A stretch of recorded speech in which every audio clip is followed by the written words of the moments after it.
जिन बच्चों कैसे हो, उम्मीद अच्छे होगे। स्वागत है। अभी हम राजीव प्रकाशन कक्षा 10 की गणित कर रहे हैं और हमारी प्रश्नावली 1.1 का 7वां प्रश्न है।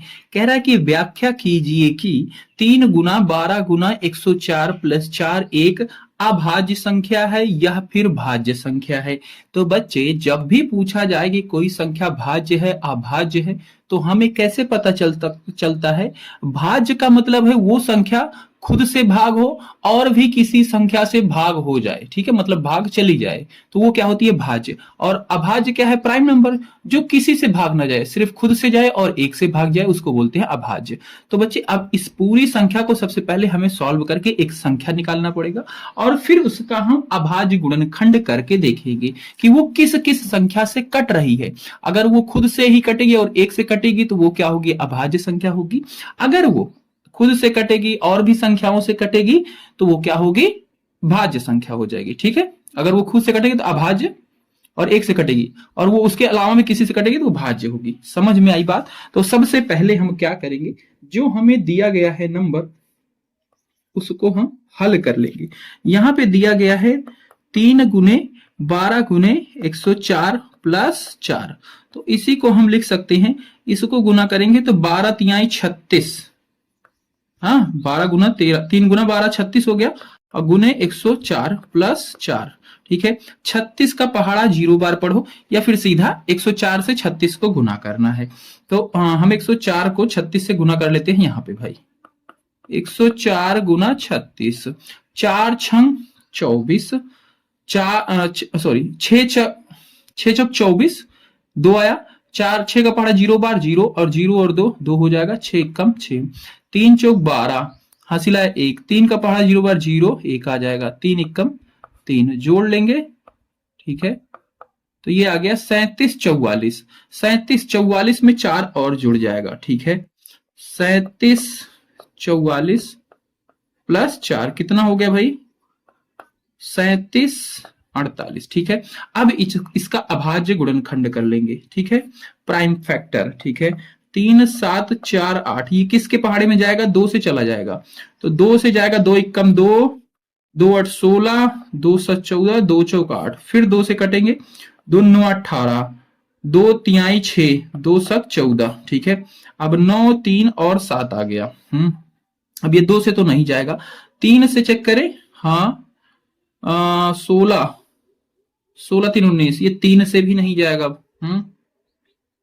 अब ये 3 से भी नहीं जाएगा और किससे जाएगा, 7 से चेक करें, 7 से 7 एकम 7, 23 हो जाएगा, 7 त्रिक 21 27, 7 त्रिक 21 7 चौक 28, नहीं 7 से भी नहीं जाएगा।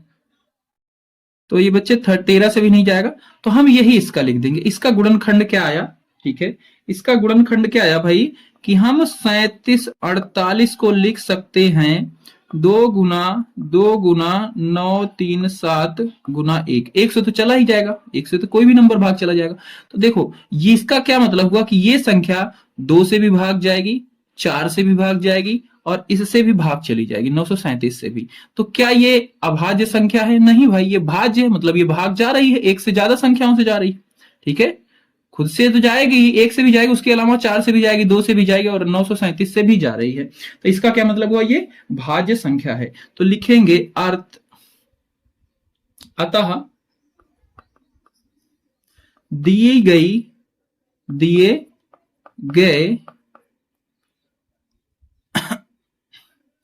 संख्या, ठीक है, दिए गए संख्या भाज्य है। ठीक है, क्या है, वो भाज्य है, क्योंकि वो 2 से भी जा रही, 4 से भी भाग चली जा रही, तो इसलिए ये भाज्य। जो संख्या दी गई थी इसको सॉल्व करके हमने ये लाया था, यानी कि जो दी गई संख्या वो क्या है, भाज्य है। बस ऐसा लिख देना है इनसे। ये बच्चे रफ था, ठीक है, और इधर ये भी रफ ही है हमारा। ये पूरा मतलब सीधा डायरेक्ट इससे ये लिख देंगे और फिर ये लिख के ओके। 8वां प्रश्न है, 18 और 117 के HCF को 8m-117 के रूप में दर्शाया गया है। m का मान ज्ञात कीजिए, साथ ही 18 और 117 का LCM ज्ञात कीजिए। तो सबसे पहले क्या करेंगे, इन दोनों का HCF निकाल लेंगे और उसको क्या है इसके रूप में दर्शाया, यानी कि इसके बराबर हो जाएगा और वहां से m का मान आ जाएगा। ठीक है, सबसे पहले इतना करते हैं फिर देखो। तो HCF निकालने का बच्चे दो मेथड है, एक तो है अभाज्य गुणनखंड विधि और एक है डिवाइड वाला भाग, डिवाइड वाला मेथड। तो हम डिवाइड वाले से करेंगे। ठीक है, डिवाइड वाले से क्या करना होता है, दो संख्याएं दी गई हैं तो जो छोटी संख्या है उससे आप बड़ी वाली संख्या को भाग करो सीधा सीधा। ठीक है, तो हमारा जो 117 है इसको 18 से भाग करेंगे। ठीक है, 18 से कितनी बार में जाएगा भाई, 117 आ जाए, 18 छंग 108। ठीक है, 108 आ जाएगा और ये कितना हो गया 17, 17 में से 8 गया 9, ये कितना बचा 9। हाँ, एक सेकंड 17 में से 8 चला जाएगा सीधा सीधा, सीधा 9 बचेगा, बाकी क्या हो गया सब 0 हो गया। ओके, अब 9 आ गया। अब ये 9 तो जाएगा नहीं, इसके बाद क्या करना है, जो 18 यहाँ पे जो भी संख्या होती है उसको नीचे ले आना है, आप उसमें इस वाली संख्या से भाग करनी है। तो 9 से कितनी बार में जाएगा ये 18, 9 दूनी 18। तो जिस संख्या से भाग पूरा पूरा चला जाता है वही क्या हो जाता है HCF। तो हमें इसका HCF पता चल गया कि 9 है। ठीक है, तो यानी कि जो हमें दिया गया है 18m माइनस 117 ये किसके बराबर होगा, इसी के HCF के रूप में है, तो यानी कि 9 के बराबर हो जाएगा। ठीक है, अब ये 117 उधर जाएगा तो 9 में क्या हो जाएगा, जुड़ जाएगा और इधर क्या हो गया 18m हो गया। 7 में 9 जोड़ो कितना हो जाएगा 16, हासिल आया 1, ये हो जाएगा 2, 126 हो गया 18m। m बराबर क्या हो जाएगा 126 बटे 18। 18 से 126 कितनी बार में आता है 18 सत्ते 126, यानी कि m का मान कितना हो गया 7। तो एक तो हमें m का मान पता चल गया। अब एक चीज और हमें निकालना है, इसमें बोला है साथ ही 18 और 117 का LCM निकालो। तो हमें HCF पता चल चुका है। ठीक है, HCF पता चल चुका है, हमें LCM निकाला। तो हमने एक संबंध पढ़ा है कि जब कोई दो संख्या दी गई हो उन दोनों का गुना करो और उन दोनों का LCM यानी कि A और B का LCM और गुना कर दो HCF, तो क्या होता है ये दोनों बराबर होते हैं। तो संख्या हमें पता है 118 और 117। ठीक है, LCM हमें निकालना ही है, किसका किसका 18 और 117 का, और HCF हमने निकाल लिया है, कितना आया है 9 आया है। तो ये LCM है। अब LCM के साथ क्या है 9 गुना में ही इधर आएगा तो भाग हो जाएगा। मैं इसको थोड़ा पलट के लिख लेता हूं कि LCM किसका किसका 18 और 117 का बराबर हो जाएगा 18 गुने 117 डिवाइडेड बटे 9। 9 से 18 काट दो 2 बार में। ठीक है, 2 बार में कट गया। तो फिर LCM कितना बचा, अब ऊपर बचा 2 और 117, इनका गुना कर दो, 117 का डबल करो तो कितना हो जाएगा 234। हाँ, 7 दूनी 14, 4 हासिल आया 1, 2 एकम 2, 1 3। ठीक है, और 2 एकम 2, 234। तो इसका LCM कितना हो जाएगा 234। ये सॉल्यूशन हो जाएगा। 9वां प्रश्न है, कह रहा है कि जांच कीजिए कि क्या किसी प्रकृत संख्या n के लिए संख्या 6 की घात n अंक 0 पर समाप्त हो सकता है। ये है प्रश्न भाई। तो सबसे पहली बात अच्छा समझ के रखना कि कोई भी संख्या हो, ठीक है, जैसे यहां 6 की घात n है, तो कौन सी संख्या होनी चाहिए ताकि ये क्या हो जाए, इसका जो सॉल्व करने का है सीधा सीधा मतलब है, कह रहे हैं कि अगर 2 है, 2 की n की घनता, n मतलब प्राकृतिक संख्या 1 2 3 4 कुछ भी रखे, तो क्या कोई संख्या ऐसी है जो यहां पे रखी जाए 6 सीधा रहते रखी जाए, जिसको सॉल्व करने पे ऐसा अंक आए कि इसका इकाई अंक 0 आ जाए। क्या ये हो सकता है?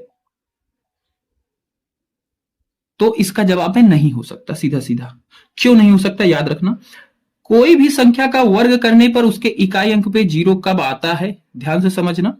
अगर 10 होता, 10 के ऊपर कोई भी n प्राकृतिक संख्या हो तो हमेशा उसका इकाई अंक क्या आएगा, 0 आएगा। ठीक है, और 10 होगा तो 10 को हम लिख सकते हैं 2 की घात n और 5 की घात n। हाँ, 10 को लिख सकते हैं 2 गुना 5 यानी कि 2 की घात n 5 की घात n। ठीक है, तो इस रूप में अगर उसका फैक्टर बनेगा, ठीक है, तब क्या होगा, उसके इकाई अंक पे 0 आने का संभव है। ठीक है, अगर नहीं बनेगा तो कभी भी 0 नहीं आ सकता। ठीक है, अब यही चीज हम इस प्रश्न में यूज करेंगे। यहां पे 6 दिया गया है, ठीक है, तो 6 का हम गुणनखंड करेंगे। ठीक है, और फिर देखेंगे क्या उसका गुणनखंड 2 और 5 के गुणा के रूप में आ रहा है।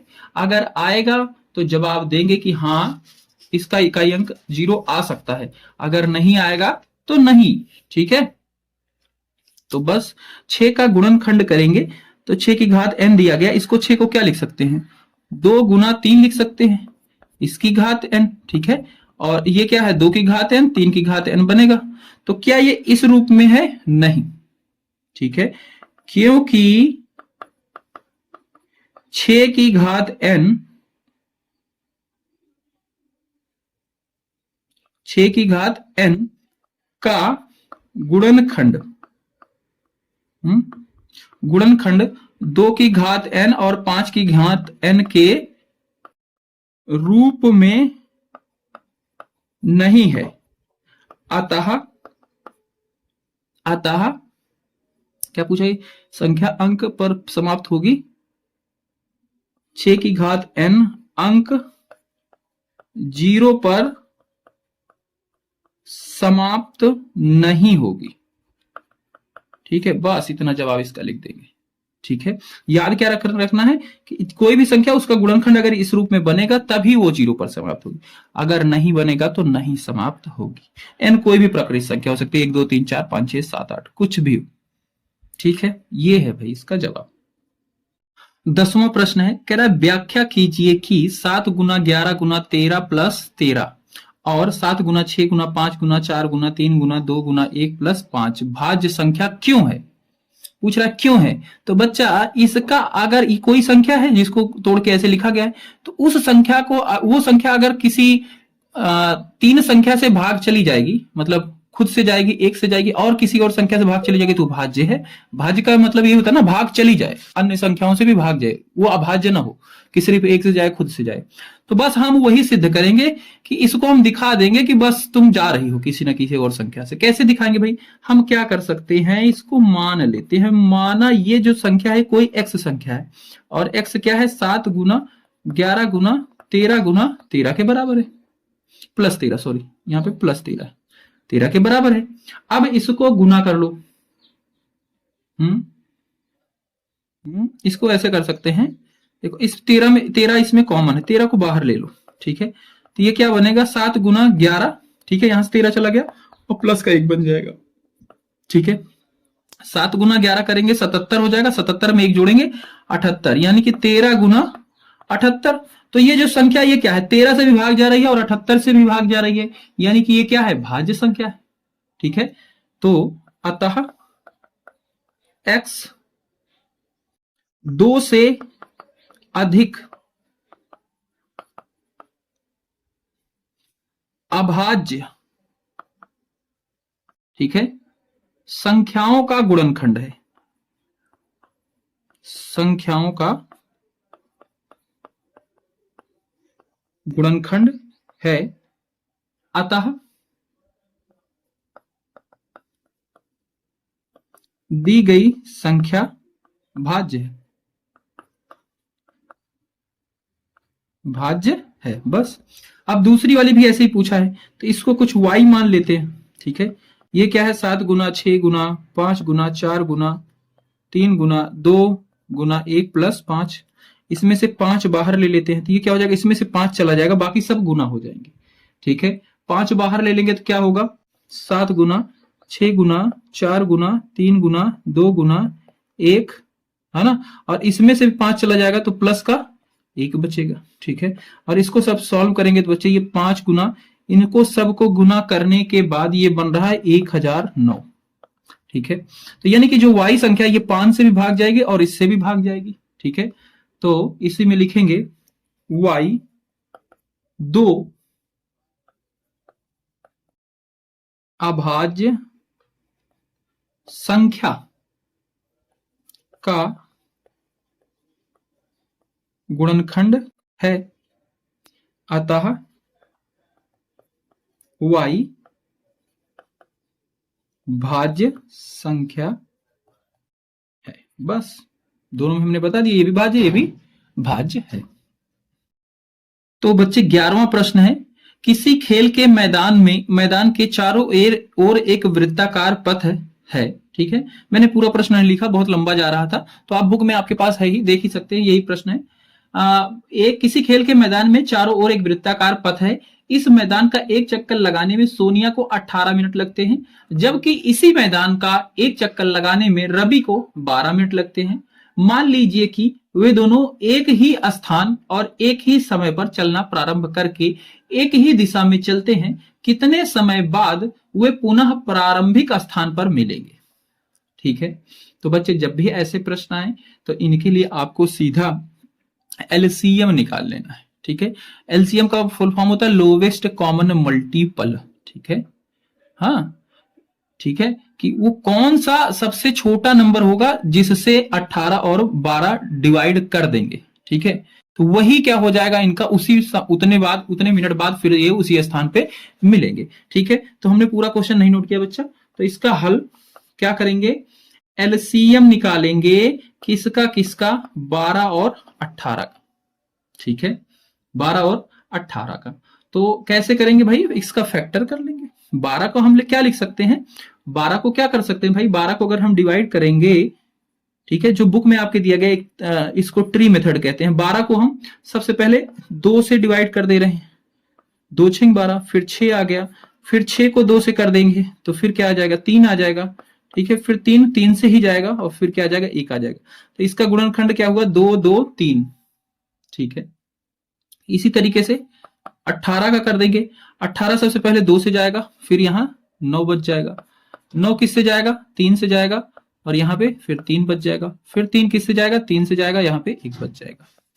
ठीक है, तो इसका गुणनखंड क्या हुआ, 2 3 3 1। ठीक है, एलसीएम क्या होता है, जो दोनों में कॉमन है उसको एक बार लिखना है, और जो कॉमन नहीं है उनको सबको लिख लेना है। ठीक है, एलसीएम सी। ठीक है, तो भाई 2 इसमें भी है, 2 इसमें है, इसको एक बार लिख लो। फिर 2 इसमें है, इसमें नहीं है, तो इसको भी लिख लो। फिर 3 इसमें है, इसमें भी है, तो इसको एक बार लिख लो। ठीक है, फिर 3 इसमें है, इसमें नहीं है, तो उसको भी लिख लो। ठीक है, और सबको मल्टीप्लाई कर लो, तो 2 दूनी 4 और 3 त्रिक का 9, 9 चौक 36। तो 36 मिनट बाद फिर वो दोनों प्रारंभिक स्थान पर ही मिलेंगे।